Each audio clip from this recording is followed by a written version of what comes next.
what's going on behind the curtain. What's going on behind the curtain is not what's going on in front of the curtain. In the theater. You know what I'm talking about.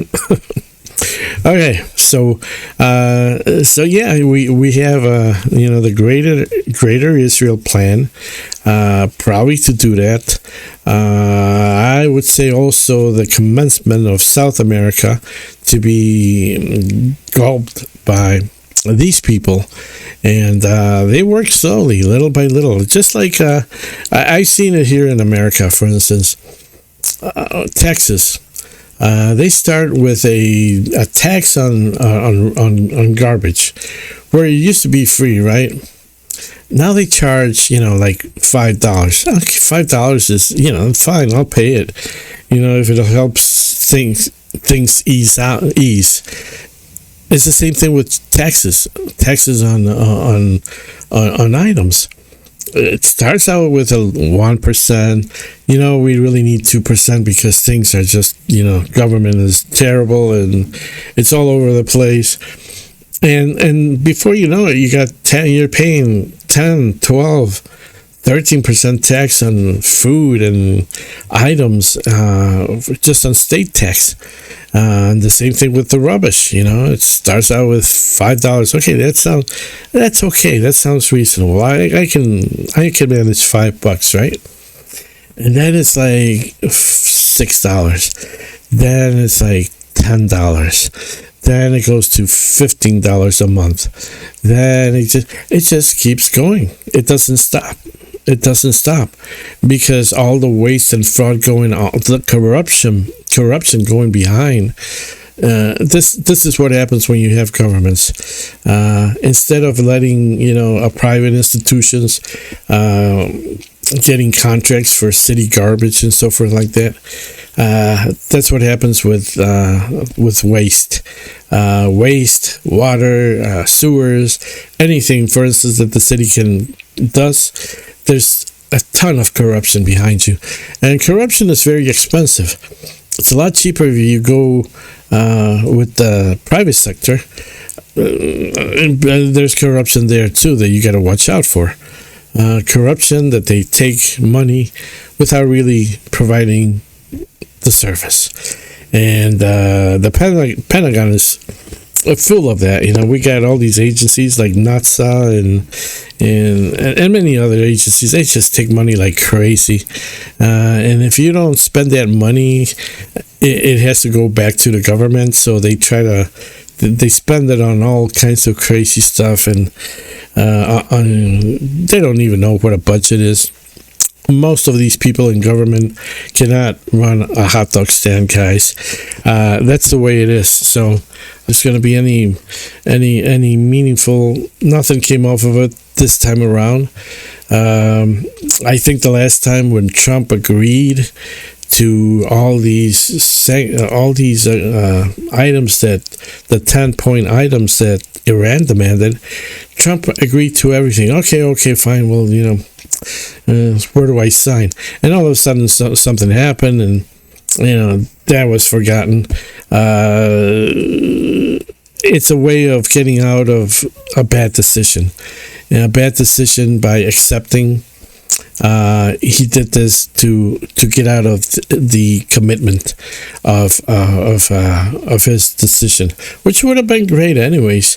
But I think he got a call from Netanyahu. Hey Trump, what the hell are you talking about? You don't give away the store.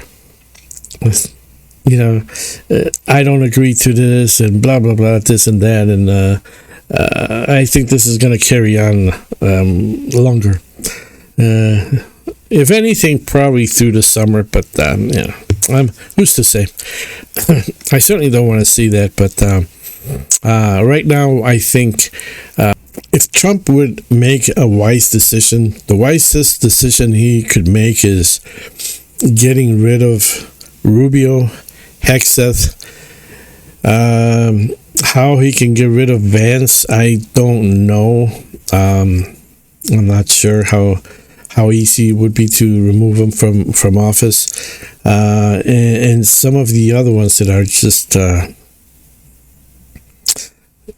giving them the wrong information.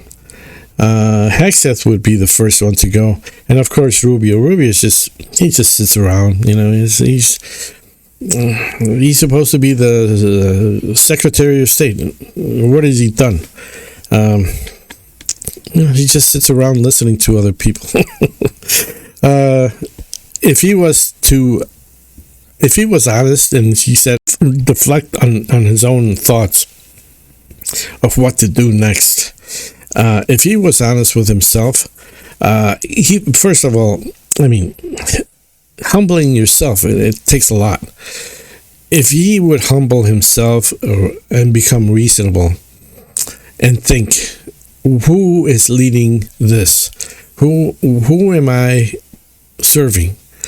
First of all, you got Netanyahu on the phone. I think he talks to him every day. The first one that goes would be Hegseth, Netanyahu, which is his, what would you call him? His supreme leader, the supreme leader, let's say, of America. Yeah, okay, let's call him that. Okay, the supreme leader of America is Netanyahu. That's Trump's boss. He does what Netanyahu wants. He's got to get rid of Hegseth. He's got to get rid of all these people that listen to are in this. They signed these documents.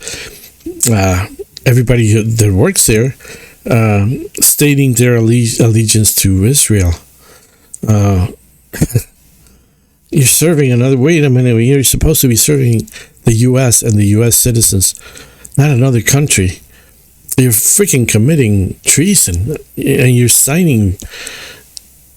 actually signing a paper that you are committing treason.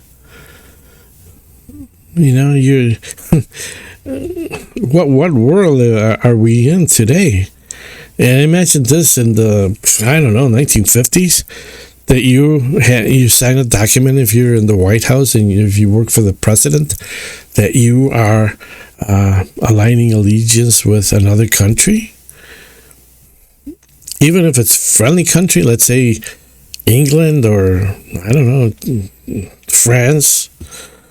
Can you imagine what would have happened back in the 1970s if somebody signed, which they were already in, and they're making all kinds of trouble with Kissinger mainly. If anybody remembers that creep,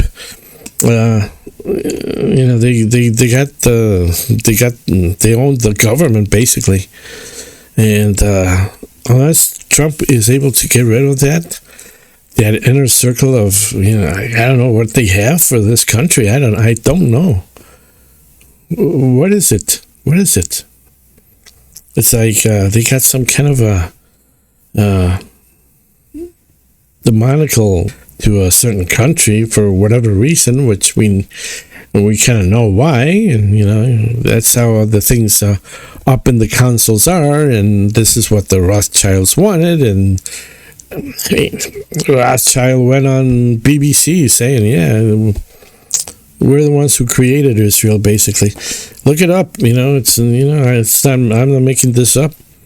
And they're the ones who are planning everything behind what's going on. So these jobs are lost. If they resign, if they get rid of the Israeli lobby, most of these people are going to be fired, and they don't want to lose their money because they make a lot of money. They just don't make money from the government salaries. They get all these these perks, these sweet deals. That's why they come out. That's why the Clintons are almost billionaires, I think, by now. I'll kind of try to keep up with this stuff every few days and see what's next. But I guess you're going to expect a little turmoil for a few more months. And what could happen also, by the way, is that the Arab states may start joining. They're more aligned with the culture, religion, and so forth.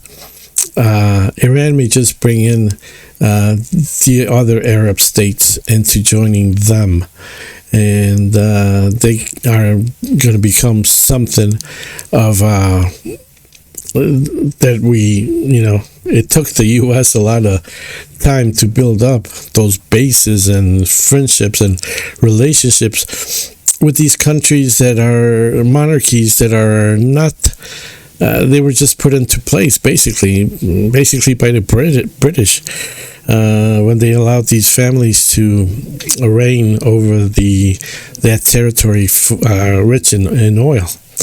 And since they still have that, if anything, there might be like an invasion from some countries, like into something like Saudi Arabia and so forth.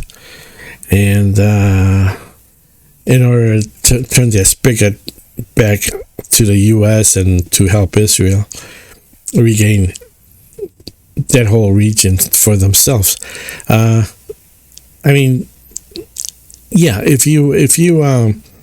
If you allow Israel to have control of the greater Israel project, it would mean that Israel is going to have the income from that oil spigot that right now was controlled by the Arabs, and mostly now it's controlled by Iran.